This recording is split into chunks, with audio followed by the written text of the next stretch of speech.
BDO officer কর্মীকে মারধরের অভিযোগে তৃণমূল নেতার বিরুদ্ধে জলপাইগুড়ি সদর ব্লকের করালবাড়ি গ্রাম পঞ্চায়েতের ঘটনা।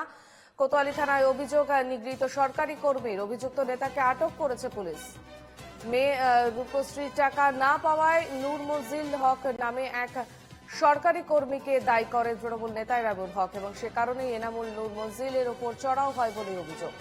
এই ঘটনার জেরে আতঙ্কে ভুগছেন পঞ্চায়েত অফিসের অন্য কর্মীরা। বিষয়টি নিয়ে শুরু হয়েছে রাজনৈতিক চর্চা।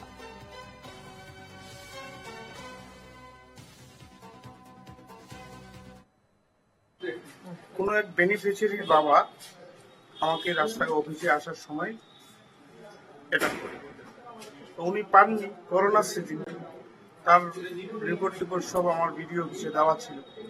এখন দেওয়ার পরেই উনি কিভাবে আমাকে ইস্যু করছে আমি নাকি দিইনি, রিপোর্ট সব দিয়ে দিছি আমি।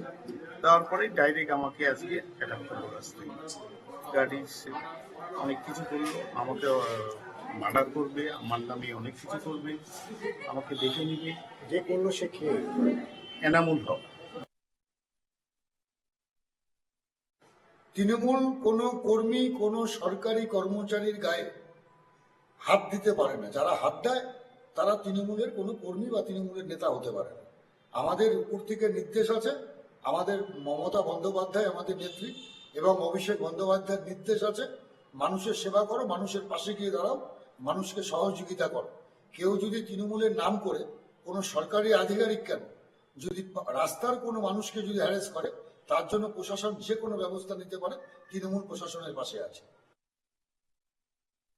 যে মমতা বন্দ্যোপাধ্যায় 30% দুধের গায়ের ভোটের জন্য এদের যে বারবারন্ত, এই বারবারন্ত থেকে কেউ ছাড় পাবে না।